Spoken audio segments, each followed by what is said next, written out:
Hello and welcome to the program. Nigeria's lower parliament was thrown into a rowdy session Thursday as members engaged in a free-for-all following disagreements over the selection of principal officers of the House of Representatives. Members of the ruling All Progressives Congress APC, which is the dominant party in the House, exchanged sharp words and some even threw punches as they could not agree on who should occupy some top leadership positions in the lower parliament. At the heart of the disagreement is who should occupy key leadership positions reserved for the majority APC. Now, the APC leadership had actually submitted a list containing the names of the lawmakers it once selected to occupy the vacant positions, which includes, of course, the majority leader, the deputy majority leader, the chief whip, among others. But other APC lawmakers loyal to the Speaker, who is himself an APC member, defied the party's position, insisting they had already selected their own candidates. Trouble actually began when shortly after the Speaker had signaled for the commencement of the day's business, some APC lawmakers began raising points of order, while others made for the maze of the House, leading to this scene you're watching. Now, the sergeant-at-arms succeeded in retrieving the maze from the struggling lawmakers, took it to a safe place, actually. But then the lawmakers were not done as both factions tried to shout each other down. Let's take a listen to that rowdy session now.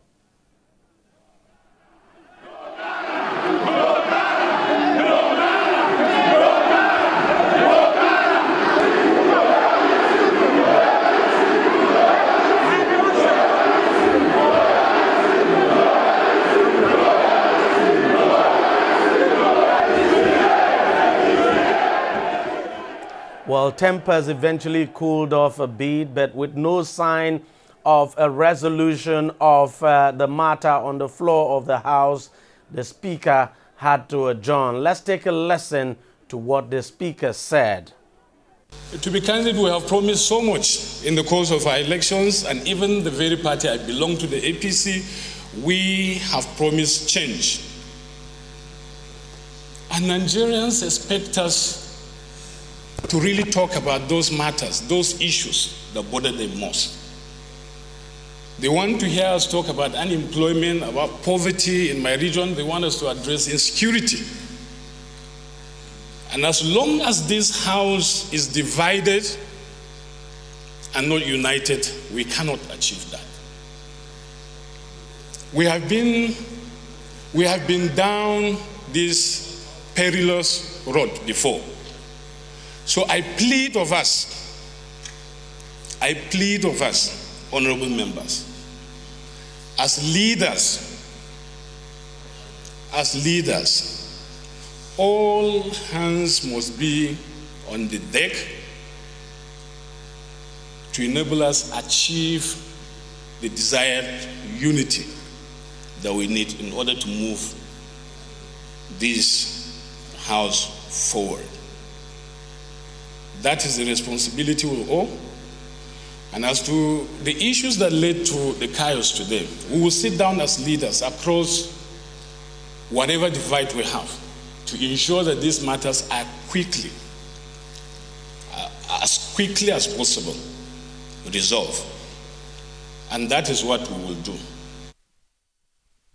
I'm now being joined on the program by Mr. Onyekachi Ubani, who is a lawyer and a political analyst, to help us make sense of this crisis in the House of Representatives. Mr. Ubani, let me start by asking you right away what your take is on what we saw, that drama we saw on the floor of the House of Representatives. Yeah, thank you, Deji. Every concerned citizen should be worried with what is playing out in the House, both chambers.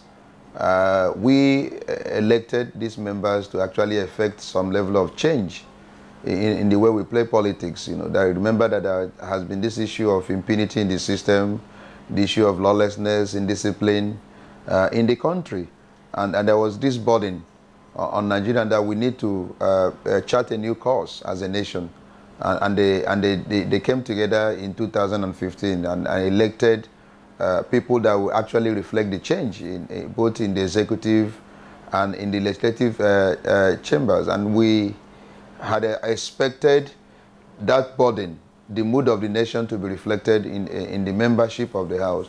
I mean, the way they go about carrying their duties. Now, the first issue is about leadership, and they have not shown some level of wisdom and understanding in how to go about it in choosing those that will be the leaders of both chambers of the House. And so the issue of exchanging blows to some of us is going too far, and it's actually painting us in a very bad light in the international community. And Nigerians are not too happy with what actually transpired yesterday in the House of Representatives.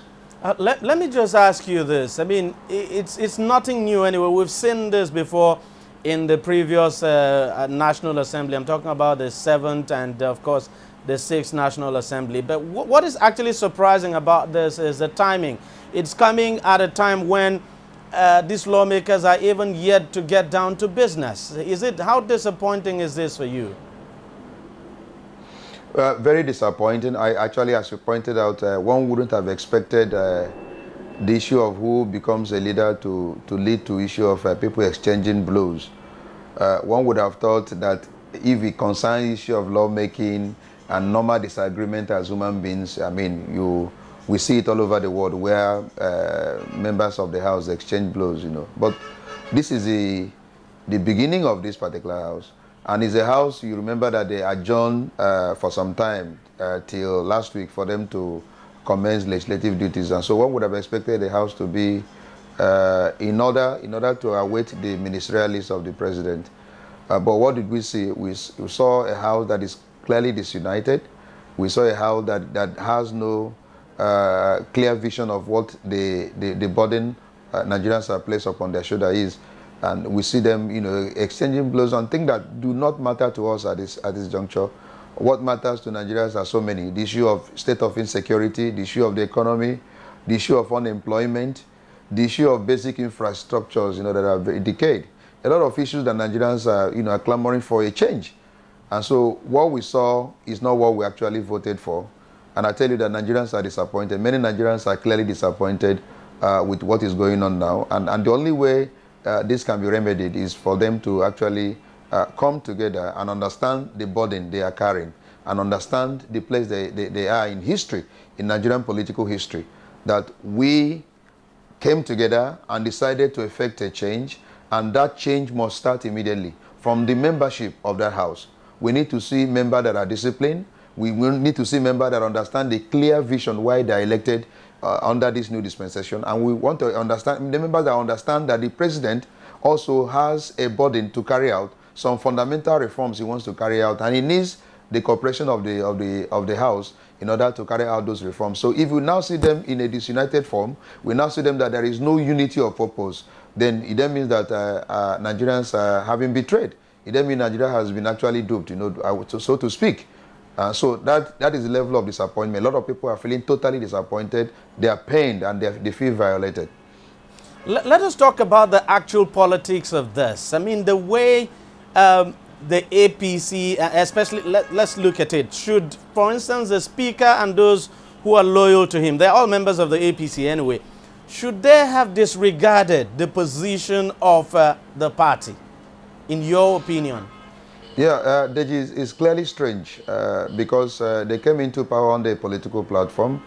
The Constitution is yet to allow independent candidacy. They came under a platform.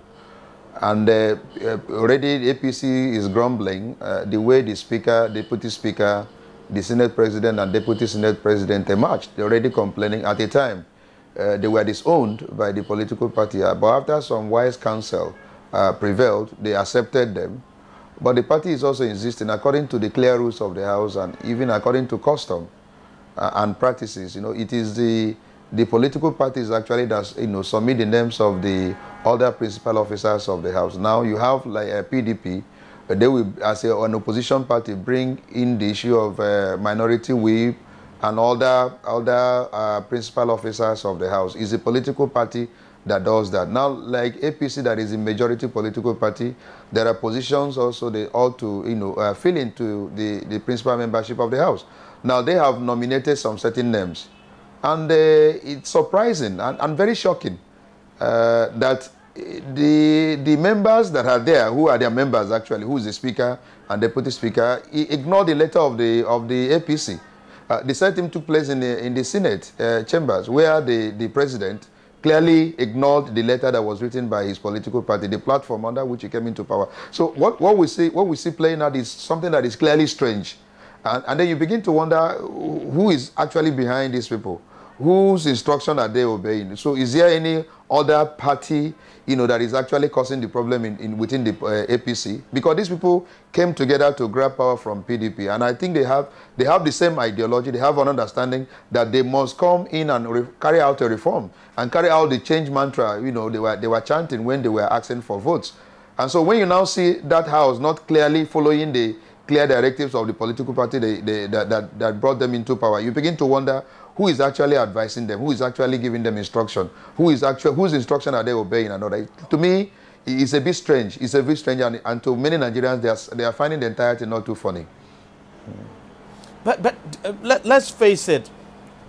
How will the APC, how do you expect the APC to handle this now? Because this must be pretty damaging for the party. It's a very divided house.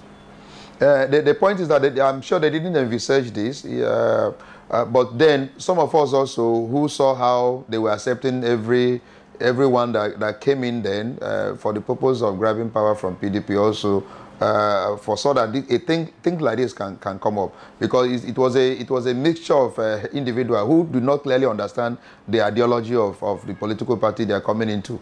And so they have a clear big problem on their hands. There is no two way about it. Now what is playing out is that the Senate President, the Deputy Senate President, the Speaker and the Deputy Speaker, we clearly want to do everything within their power to please the membership of the House because of the circumstances of the emergence. They don't have the support of their political party. And so everything they want to do throughout the 4 years, they will remain there, is to please the membership of the House and not the clear directives of the political party that brought them to power. But let's face it. Yes. But, excuse me, sorry to cut in here, but let's just face it. Yes, you're right. They would want to do things to please the House. But let's face it. The House itself is a divided House. In the Senate, it's a divided Senate. The APC members, they are divided against themselves. You come to the House of Representatives, the same thing. So it's going to also be pretty difficult for the Senate President and the Speaker of the House as well. Don't you think so?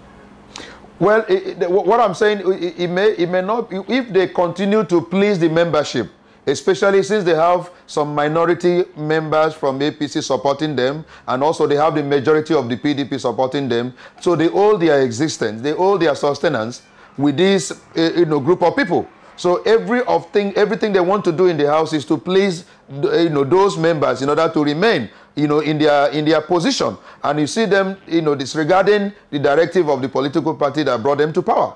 And so APC now, you can see they have a clear big problem in their hands.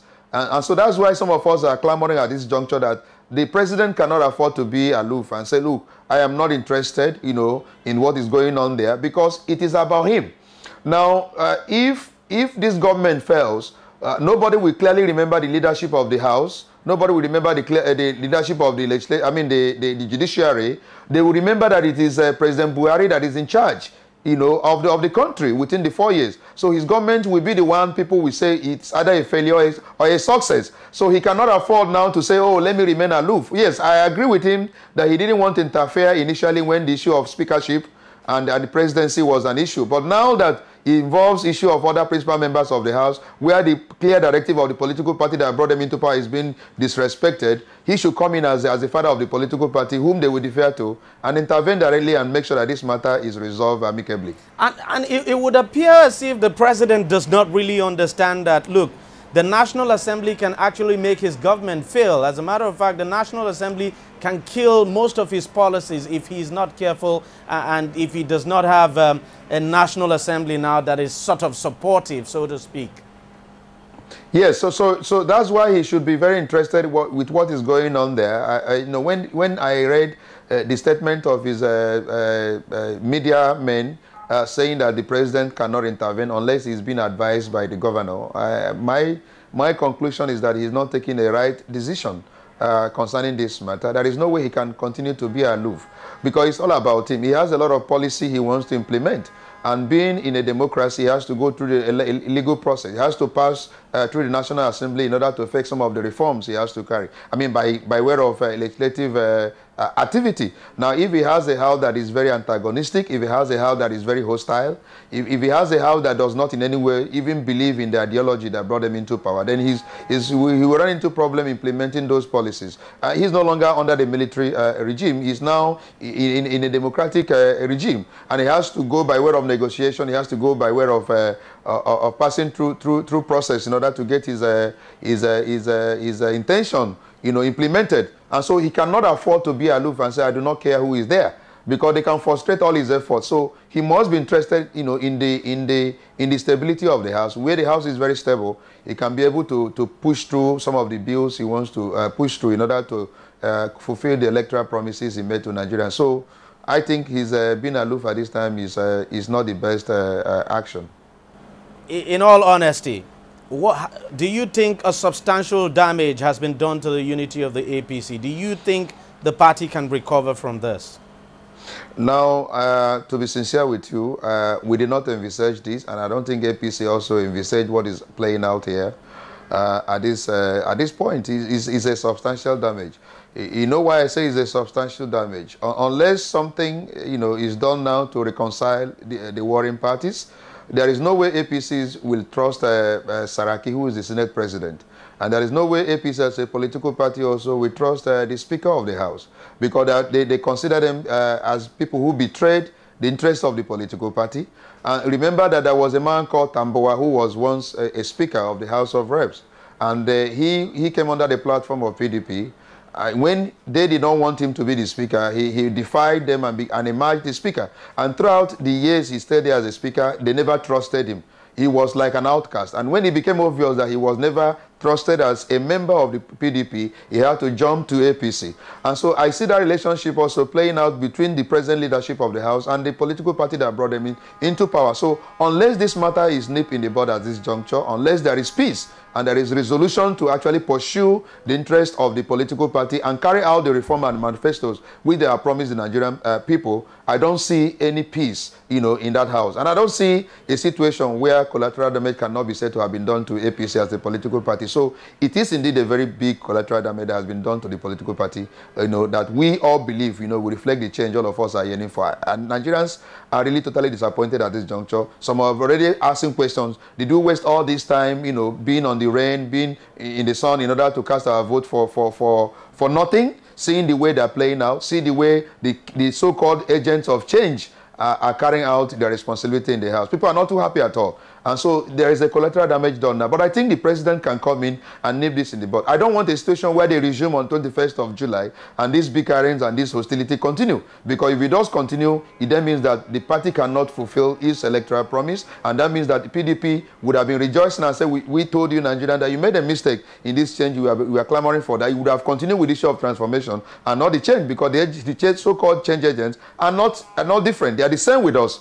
And so that will really make Nigerians again to lose hope. But I think what we can do at this juncture is for Nigerians to all gather together, be united, and see if the political class will not do it right, we can make them to do it right. That's why we are mobilizing Nigerians and say we are not going to sleep the way we slept for 16 years. We need to be awake from day one to the end of this particular administration. We should hold them accountable. We should hold them, responsible for whatever actions they are taking. And in any way they get it wrong, we must go there and correct it. Even immobilizing ourselves to go to Abuja in order to ensure that they do the right thing. That is my take. We cannot afford to sleep. We cannot afford to, even for 1 minute, for 1 second, to close our eyes and say, let's allow them do whatever they want to do. No. We have done that for 16 years and it didn't pay us. This time around, we must get properly alerted and make sure that the right thing is being done. If these guys fail to do it, we don't mind closing that house and say we no longer require legislative chambers if they cannot do the right thing. I'm sure many Nigerians will hold the same view I'm holding. If the house cannot do the right thing, we don't mind doing away with the issue of the upper and lower chamber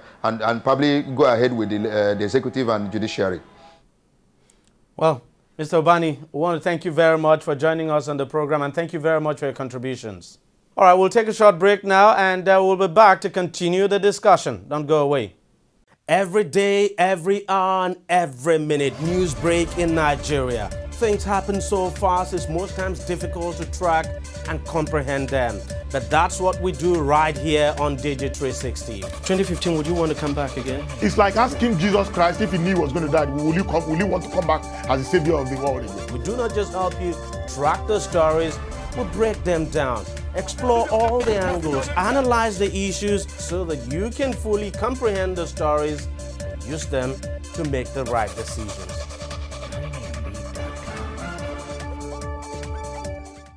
I'm now being joined on the program by two gentlemen. Achike Chudo is a political analyst, and Nia Kinshiju is also a political analyst. Gentlemen, thank you very much for coming on the program. Let me start with you. What exactly do you make of what is going on in Nigeria's parliament at the moment? A lot of people have thought, look, after what we saw during the election of the Speaker and the Senate President, that this was not going to be an issue at all, that probably the APC leadership now would have its way, but it still didn't happen. Yeah, I think we must look at the engineering of the APC structure itself. It's made up of, I think, 4 or 5 main tendencies. And when you have such, I intentionally describe it as main tendency, which means that one cannot actually be absolutely in control, And when you have that, it also translates to different contradictions, 5 main contradictions. Now, in enabling the structure to be reinforced or to be placed properly, you will see an interaction of those contradictions. So, those elements, because again, don't forget that politics is about assessing power. So at the first level, APC had assessed the presidential power. The next level would be the National Assembly. Now the contradictions are now at play. It's unfortunate, really, that it's playing out this way, because people would have thought naturally that the APC would have been properly organized, and you have a true representation of APC, because for Nigerians, APC had just gone beyond a mere political brand. It also represents a political philosophy, in the change mantra. So for Nigerians, if somebody is going to represent APC, it must be in the perspective or from the point of view of change. But as it were, the party leadership is in contest with new managers of the National Assembly. Exactly, and so if you have that in place, I would have thought that by whatever means that Senator Saraki had emerged Senate President, knowing that politics is about triumph and concessions, at that level, one would docket that, the emergence of Senator Saraki, one would docket it as triumph, however you want to describe it. But the process of that triumph has integrity issues. And one would have expected, as a true politician, to say, okay, the next level, in this process, let me concede. And I think that was what the party was expecting, when they conceded to him, say, okay, you've emerged. Don't let us have more trouble after that. We adopt you as our Senate President and someone representing our party.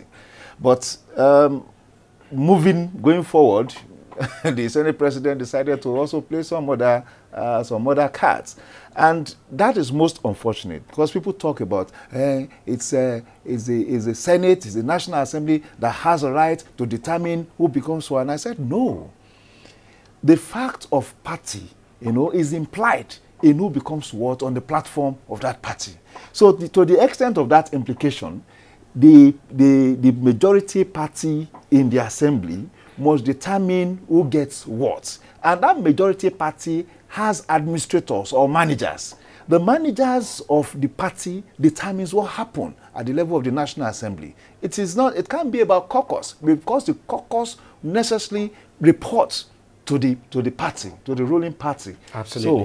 So if we have that kind of relationship, it will not be appropriate, because I've also seen the response of the Senate President to the letter written by the... That his hands were tied. I can't see any hands that were tied. Because in the first instance, if the caucus had agreed on the names of who they want to be what in the political, I mean, the structure of leadership in the National Assembly, they are supposed to revert to the APC, to the ruling party, for approval. Because that is why you have the party in place. It is to guide, to manage the political affairs of the party. Achike, let me just bring you in here. In the Senate, of course, we didn't see any trouble at all. You know, Saraki basically having his way, Saraki and the other senators who are loyal to him. But in the House of Representatives, it was a different ballgame altogether.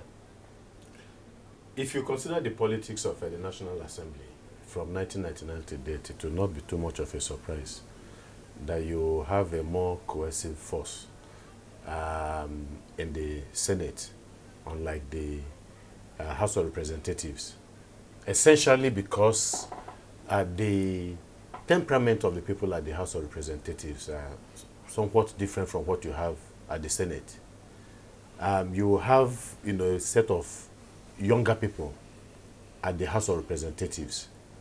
And if you look at consider the politics, like I said, from 1999 to date, you find out that the House of Representatives has been much more volatile, except for the period where the Senate had to try to reassert itself in terms of trying to repudiate the influence, the overt influence that was being exhibited at the Senate by the presidency. If you go back to the Evans, Enwerem, and the Chubok Kadibo incidents, all the other Senate presidents we have had, Pius Ayim, Nnamani, you know, and some of them, we've always had these issues and so on. But once they were able to assert themselves in the sense that they were able to now choose their own leadership or play a much more influential role in trying to determine their leadership, we started seeing a diminution of those intrigues on the floor of the Senate. Now for the House of Representatives, it's not exactly the same thing. You also have to consider the fact that the way Saraki emerged as Senate President is not exactly the same the way Dogara. Dogara emerged as Speaker. Emerged the Speaker. So there was more or less very close in terms of the voting process. It was a close contest. Very close contest. And quite transparent. And quite transparent. And so that tells you that in the House of Representatives, you have a groundswell of opinion of people who are favorably disposed towards those opposed to Dogara. But Dogara also has a very slim majority of those who are on the side. So all of these things have tended to play out. And then again, you have a much bigger crowd at the House of Representatives. Over 300 people in the House of Representatives as opposed to about 100. 360 actually. Yes. But let me just ask you this. How damaging do you think all of this is to the APC? Do you think the party can recover from this? The party will not. Are we seeing the party, the influence of the party waning now? That the party is finding it difficult to exert control over its own members? Thank you. The party cannot recover completely from this. The party can patch over some of the ills that have been exhibited by this, this crisis that has happened, but it can never successfully paper over those cracks easily. It is clear. The reality is that the party came in with the mantra of change, just like Akinshiju has said. And of course, the momentum that drove the party or that put the party in government house at the center. And therefore, the expectation following their victory was exceedingly very high. People expected what is happening now to have happened much earlier, in the period just leading to their registration and their formation. People had predicted then that the APC was going to implode. Why? Because it was made up of strange bedfellows. So, but do you think this is an implosion? It did not happen. It did not happen. Now, it is too early in the day for it to be happening now. But the reality is this. I wouldn't say it's an implosion.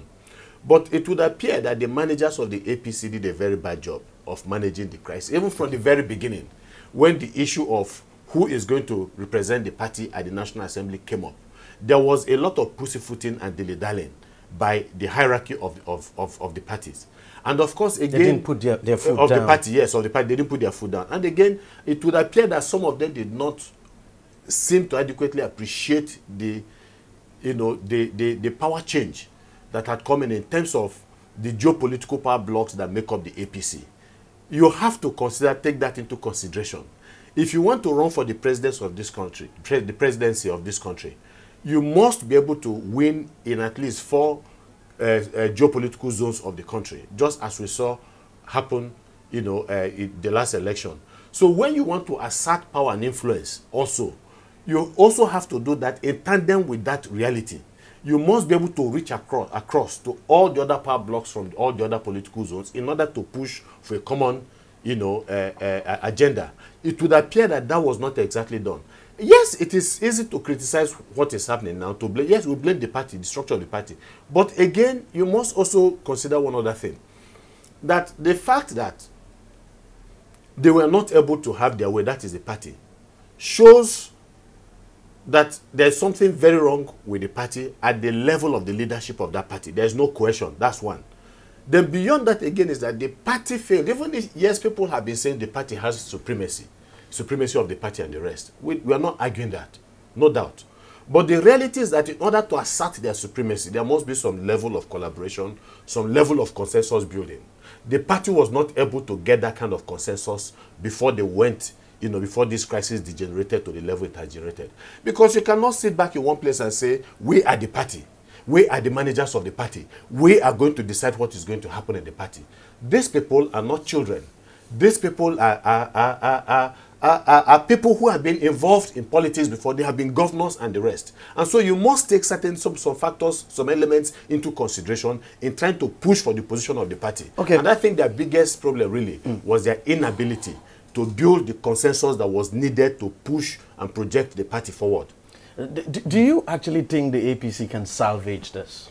I think they would. They would. It's also good it's happening now, earlier in the days of the government, so that over time there will be a stable ground. It will evolve naturally. Like I said, it's about contradictions, and when you have sometimes these contradictions don't have philosophical underpinnings, and when you have such situation, I'd want to put it now, when you have such situations where interest principally is about ambition, it's not about philosophy. It may be difficult to douse, but eventually it's that philosophical background that would always evolve into the most prevalent influence, For the APC, as it were, what we have seen plainly is the pursuit of raw power ambition by some people. I don't have any grudge against Dogara and Senator Saraki, because as strategists, they used the open flanks, to secure what they wanted.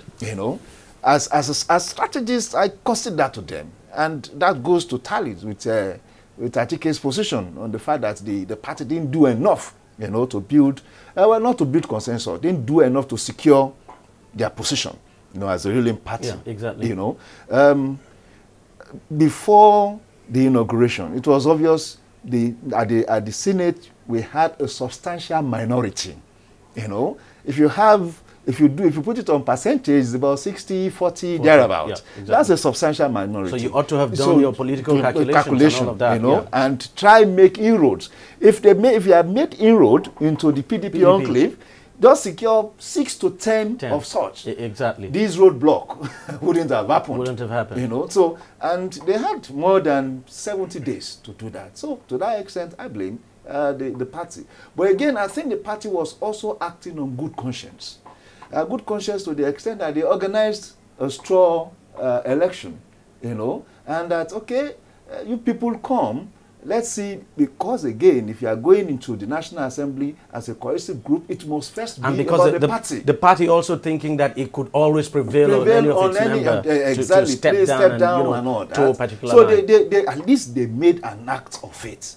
Let's do a straw election. If it is decided by members of the party, the senators elected on the platform of the party, that's the way it should go, really. And if they had gone to the National Assembly as a group, it would have put the party and the government in a secure position. Because now, as it were, the party is open to all manners of attacks, and the government too. But I think the party, in reasonably conceding to the two leadership, the Senate President and the Speaker, at the initial level, shows the direction of the party, the capacity of the party. Now the party is insisting, look, we stand by the names there. Now, that's a situation of conflict. When the party has now engaged the leadership of the National Assembly, as it were, and when such engagement is in place, there must necessarily be a middle ground. I think as strategies, that is what the party is striving at.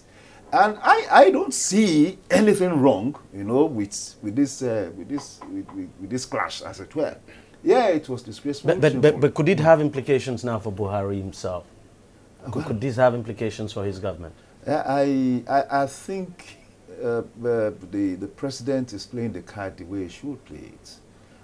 Even if he's doing anything, you know, at all, he should not bring it to the public arena. You know, I think it's appropriate it takes a neutral position. Because one, it is actually about this party. It's not about the other party. It's about this party. And it should not be seen to be partisan, you know, in settling that. Or rather in taking sides. It would be partisan in settling the issue, but in taking sides, no. I also think that the president should concentrate at this level more on reworking policies. Government policies in Nigeria are usually targeted at people, even from the thinking process, from the originating process of the policies. They are usually targeted at people or interests that would benefit from it, that will gain from it. Okay. Now, if the president starts reviewing along that line, the momentum will be created that government is working. And that is what Nigerians are waiting for. Achike, you don't think this would have implications for Buhari probably in the future for his government? Well, it depends on the dynamics that play out and how they play out. Because we do not have a president now who seems to be to try at least even make the attempt to assert some kind of control over the national assembly. He made it clear. And of course, these policies that he talked about now, he'll have to take them to... I agree with him in terms of the president's disposition to, you know, trying to influence the National Assembly. I think I also like the president's laid-back position more or less. But so perhaps the other things he's doing, because once things begin to get out of hand, there is no way the president will be exempt from blame. People will say, why did the president not react, and so on. If he reacts and things go bad, they say, why did he interfere, and so. So I think he's also trying to be very, very careful. You know, but at the same time, I do not see any danger, because when we talk about implications of what is going on to the president, we are looking at it in terms of the president not being able to carry on with his program. You know, of course, you have the National Assembly who have to approve certain things that the government has to do. And then perhaps the president walking a minefield in terms of having people that are antagonistic to him in the National Assembly. But I think that the president has to, you know, try to govern on behalf of the people. He has to govern for the people too. And so that in case the president runs into some landmines and so on, he can always have comfort from the fact that Nigerians know he's doing well, and that those that are constituting a cog in the wheel of progress are members of National Assembly. It now pits the Nigerian people against the members of the National Assembly. And so I think that that is the kind of politics that the president can do, the politics of proper governance, the politics of giving people the belief and the knowledge that, look, this man is working assiduously for their own interest. But quickly, let me just go back to perhaps what might have emboldened the people on the other side to do what they had done could be lessons that they had learned from 2011, where elements of the same party today that are protesting and talking about the supremacy of the party also, you know, sided with a rebel faction in the People's Democratic Party, the PDP, in order to disrespect the supremacy of their political party in 2011. As they say, what goes around comes around. But funny enough, that of the PDP did not get to this level. The PDP was still able to manage. It was managed, of course. Yeah, because I remember in the House of Representatives, for instance, while the PDP did not succeed in getting Mulika Takande, become the speaker, it still succeeded in getting her become the leader of the House. Oh yes, I agree. I also agree. It didn't generate to this level. But gentlemen, I have to thank you very much for your contributions. Thank you very much for coming on the program. So much. It's a pleasure. Thank you. We'll take a short break now. When we come back, we'll be discussing something else. Every day, every hour, and every minute, news break in Nigeria. Things happen so fast, it's most times difficult to track and comprehend them. But that's what we do right here on DEJI360. 2015, would you want to come back again? It's like asking Jesus Christ if he knew he was going to die, will you want to come back as the savior of the world again? We do not just help you track the stories, we break them down explore all the angles, analyze the issues so that you can fully comprehend the stories and use them to make the right decisions.